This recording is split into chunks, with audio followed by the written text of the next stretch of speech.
이슈 분석 시간입니다. 오늘부터 주택 공급에 관한 규칙 개정안이 시행되면서 개편된 청약제도가 새롭게 적용됩니다. 무주택자들의 청약 당첨 가능성이 더욱 커질 것이라고 하는데요. 주택 청약제도 개편 포인트 짚어보고 깐깐해진 자금 조달 계획서 내용까지 알아보겠습니다. 한양대 경제금융학부 이정환 교수와 함께합니다. 교수님 어서 오십시오. 예, 안녕하십니까? 네. 오늘부터 새롭게 청약제도가 바뀐다고 지금 들었습니다. 핵심은 이 무주택 실수요자들의 내 집 마련이 더 좀 수월해질 것이다. 뭐 이런 포인트인 것 같은데 먼저 바뀌는 내용들 좀 자세히 설명해 주세요. 예, 크게 이제 청약 요건이 이제 세 가지가 바뀌는데요. 일단 가장 중요한 게 세 가지인데 무주택자의 자격 요건이 바뀌었다. 예. 다시 말해서 예전에 분양권이나 입주권을 받은 사람들은 이제 무주택자로 간주 안 하겠다라는 게 조건 하나고요. 네. 두 번째는 어떤 거냐면 아주 제일 중요할지도 모르는데 가점 계산 방식이 조금 바뀌었다. 사실 가점이 청약에서 지금은 그 점수제로 결국은 분양받는 사람이 너무 많아서 가점이 제일 중요하고 가점 중에 가장 중요한 거는 직계 좀비소 혹은 그런 가족에 관한 점수일 텐데 그게 한 35점 가까이 되는데 그 점수 계산에 있어서 직계 좀비속이 어떤 예를 들어서 집이 있다 그러면 제외하겠다. 가점에서 제외하겠다. 이건 사실 상당한 제도 변화라고 할 수 있겠습니다. 그다음에 이제 무주택자에게 혜택을 주기 위해서 어떤 제도를 했냐면 결국 원래 아까 투기 과열지구 같은 경우에는 85 전용 면적 85제곱미터 아래에 대해서는 원래 다 점수제로 하고요. 예. 이후에는 점수와 추첨을 뽑아서 보통 반반씩 하는 경우가 많은데 이제 이 무주택자 비율을 이 추첨하는 데서 75% 이상은 예. 무조건 강제하겠다. 그 말은 1주택자는 사실 이제 분양권 추첨의 혜택을 받기는 쉽지 않지 않느냐. 요렇게 분석을 할 수 있겠습니다. 네, 크게 세 가지 포인트를 좀 짚어주셨습니다.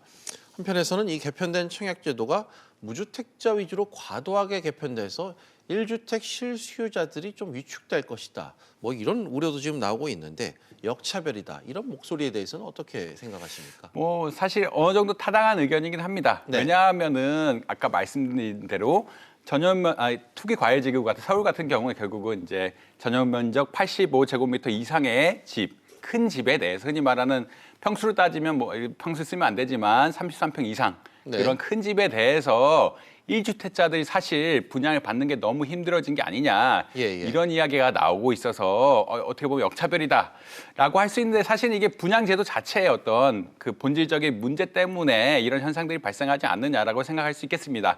결국 분양제도란 게 뭐냐? 새 아파트를 시장 가격보다 조금 싸게 배정하겠다. 이게 결국 지금 현실적인 입장에서 핵심이죠. 현실적인 입장에서 핵심인데 사실 이건 혜택이죠. 누구한테 말하는 혜택인데 이 혜택을 사회에 누군가한테 줘야 되고 사회에 누군가한테 줘야 되는 게 공정하냐. 사실 이런 논의가 있어야 되는데 지금 정치권에서는 1주택자한테 특히나 큰 집에 대해서 이런 혜택을 주는 게 과연 바람직한 것이냐. 그것보다는 어떻게 보면 무주택자한테 혜택을 몰아주고 처음 집도 안 가지고 이런 사람들한테 우선 기회를 주는 게 바람직하지 않느냐라는 이런 판단 하에서 결국은 제대로 운영하는 것 같고요. 사실 뭐 손해는 맞죠. 원래 작은 집을 가지고 있었는데 나는 큰 평수 분양을 받으려고 하겠다. 이런 사람들한테는 손해는 맞는데 결국은 혜택을 어떻게 나누느냐. 이건 결국 사회적 합의에 의한 것이고 사회적 효율에 의한 것이기 때문에 이게 무주택자한테 주는 게 꼭 바람직하지 않다라고 이야기하기는 사실 쉽지 않을 것 같습니다. 알겠습니다. 무주택자에게 주택을 우선 공급하겠다. 뭐 이 취지는 상당히 좋다. 뭐 교수님께서 지금 인정을 해주신 것 같고요. 그런데 이 청약 제도 자체가 그동안 너무 자주 좀 바뀌지 않았습니까? 청약 전략 짜는 입장에 있어서 상당히 좀 문제가 좀 많은 것 같은데 자주 얼마나 바뀌었는지 좀 난수표다. 뭐 이런 지적도 나오고 있는데 한 말씀 부탁드립니다. 예, 뭐 청약 한 해 사실 이게 수치로 말씀드리면 좀 편한데요. 한 해 평균적으로 3.5회 이상 바꿨다. 매년 청약제도가 3.5회 바뀐다는 거는 내가 이번에 청약할 때랑 다음에 청약할 때랑 보통 1년에 청약을 3번, 한 번에 그치는 것이 아니라 아파트가 될 때까지 많이 하고요. 그 말은 한 번, 두 번, 세 번, 네 번 이렇게 한다는 얘기인데 봄에 할 때, 가을에 할 때 이 기준이 다르니까 사실은 이 서류를 온라인에 작성하는 건데 온라인에 작성할 때 내가 이게 맞게 작성했는지 안 했는지 헷갈릴 수밖에 없습니다. 제도를 다 따라가는 건 아니고 제도를 본인이 읽고 본인 책임하에서 정보를 다 입력하고 그 결과를 받는 것이기 때문에 사실 이거 꼼꼼히 보지 않고 예를 들어서 봄에 했는데 봄에 한 방식대로 그대로 하면은 이번엔 틀릴 수도 있다 이런 이야기거든요. 사실 제도란 게 어느 정도 안전성이 받쳐져 있어야 되는데 아까 말씀드린 대로 분양 제도란 게 어떻게 보면 사회적 혜택을 나눠주는 제도고 이 사회적 혜택을 나눠주는 데 있어서 자꾸 어떻게 보면 목적이 바뀔 수가 있기 때문에 이런 거에 따라서 바뀐다는 측면이 없지 않아 있습니다. 그래서 안전성 측면에서는 과히 좋은 것은 아니다라고 이야기할 수 있겠습니다. 말씀하신 대로 잦은 청약제도 변경으로 수요자들이 상당히 혼란을 겪고 있는 게 지금 사실인데 이런 여파 때문일까요? 청약 부적격자가 지금 속출하고 있어요. 예, 맞습니다. 최근에 분양한 단지, 가장 유명한 단지 중 하나는 강남의 예전 우성아파트라고 부르죠. 우성아파트라고 부르는 뭐 레미안 원이라고 하는 단지인데 거기에 230명 정도가 청약에 당첨이 됐는데 38명, 약 한 15% 이상이 결국은 부실 기입 혹은 잘못 기입 혹은 다른 본인들 오류로 인해서 부적격자로 판명이 났다 이런 이야기가 있습니다. 그 말은 약 15% 정도, 뭐 표본이 작긴 하지만 청약을 잘못 기입한 사람들 한 15% 정도 이 정도 된다는 이야기니까 사실상 어떻게 보면은 자기가 잘못해서 피해를 보는 사람들이 많다. 흔히 말하는 청약을 복권이라고도 얘기하는데 복권에 대해서 자기가 잘못 기입해서 손해를 보는 사람들이 많다. 이게 사실 아까 말씀드린 제도 변화가 너무 심하고 이 산출 방식 자체가 꼼꼼하게 읽어보지 않으면 사실 어려운 거기 때문에 조금 이러한 현상들이 발생하지 있지 않느냐 그렇게 평가할 수 있겠습니다. 네, 뭐 청약제도와 관련된 이야기 좀 나눠봤고요. 또 하나 바뀌는 게 있습니다. 청약제도 개선과 함께 부동산 시장에서 중요한 이슈. 어제부터 시행이 됐다고 제가 들었는데 앞으로는 이 서울 등에서 집을 살 때 자금 조달 계획서, 특히 돈을 마련할 때 증여나 상속을 받았는지 여부도 기재해야 된다. 이런 제도가 시행된다고요.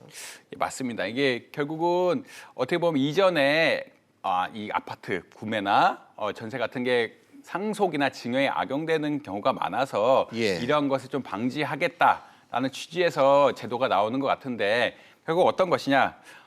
이제 아파트 살 때 자금을 마련해야 되면은 자금의 원천이 얻은 것이냐, 자기의 임금 소득이 얼마만큼이고, 자기의 저축이 얼마만큼이고, 자기의 상속분이 도대체 얼마만큼이고, 증여분이 얼마만큼인지 정확하게 구분을 해서 기재를 해라. 최근 여기에다가 이제 주택담보대출이 얼마인지, 다른 대출이 얼마인지 그것까지 전체적으로 해서 빚이 얼마고, 증여분이 얼마고, 소득이 얼마고, 소득 기여분이 얼마고 이런 것들을 전체적으로 관리를 한번 해보겠다. 왜냐하면 이게 너무 악용되던 사례들도 많고 뭐 흔히 말하는 공시지가 혹은 실제 주택가의 차이들 때문에 여러 가지 편법에 이용되는 경우가 많았다는 생각 때문에 이걸 자금 원천을 명확하게 밝히겠다라는 의도가 보이는 것 같습니다. 네, 뭐 소위 말하는 금수저들을 좀 차단해 보려는 정부의 제도적인 노력인 것 같습니다. 그런데 이 자금 조달 계획서에 증여와 상속을 신고하는 란을 신설했다고 해서 이런 증여와 상속 탈루 문제, 뭐 이런 거품을 좀 걷어낼 수 있을지 실효성 부분에서 좀 한 말씀 부탁드립니다. 이게 사실은 이게 국세청의 최근 트렌드와 관련이 깊은데 국세청의 최근 트렌드는 데이터를 시스템화합니다. 자료를 기입하면은 다 입력을 해서 이 사람이 과연 탈세를 혹은 탈루를 했는지 안 했는지 이런 수치화를 자꾸 하는 경향이 있죠. 지금 자료를 낸다는 얘기는 이게 뭐 무조건 과징금도 내지만 예를 들어 제가 알기로는 주택 가격이 2% 정도 이게 잘못 기입했다 그러면 과징금도 부과하지만 전반적으로 이게 결국은 국세청에 자료를 입력이 되는 거고요. 자료를 입력이 된다는 얘기는 관리가 된다는 얘기입니다. 관리가 된다는 얘기는 이 사람의 소득이 얼마고 받은 재산이 얼마고 이 아파트를 살 수 있는 능력이 되는지 안 되는지까지 충분히 평가하는 그런 시스템이 있어서 조금이라 어떻게 보면은 이 사람의 월급을 봐서 혹은 재산 정도 뭐 부모님의 상속 현재까지 기입한 상속액을 봐서 이 아파트를 살 수 없다라고 했는데 샀다 그러면 어떻게 보면 금방 흔히 말하는 경고 시스템 같은 게 작동을 해서 쉽게 세무조사를 당한다는 얘기가 될 거고요. 이거는 결국은 자료가 누적이 돼야 한 번, 두 번 시스템 구축이란 것은 결국 데이터가 누적이 되고 데이터가 누적이 됐을 때 평균적인 사람의 성격들이 있는데 혹은 사람들의 재산, 교육 정도 뭐 여러 가지 조건들이 있는데 이러한 사람들이 탈세 확률이 얼마고 계산을 해보니 예산 같은 걸 계산해보니 도저히 안 맞는다. 그러면 바로바로 세무조사에 들어갈 수가 있기 때문에 이 제도 자체도 중요하지만 제도 자체를 통해서 최근 국세청 트렌드를 생각해 보면은 이게 시스템화해서 경고 시스템을 만드는 그런 시스템을 생각해 보면은 사실상 지금은 모르겠지만 데이터가 자꾸 쌓여가면 쌓여갈수록 이 부동산을 통해서 탄로하는 게 점차 어려워지지 않을까라고 생각할 수 있겠습니다. 네, 불법 증여나 상속 문제가 점차 개선될 것이다. 이런 부분 얘기해 주신 것 같습니다. 지금까지 한양대 경제금융학부 이정환 교수와 이야기 나눠봤습니다. 교수님 고맙습니다. 예, 감사합니다.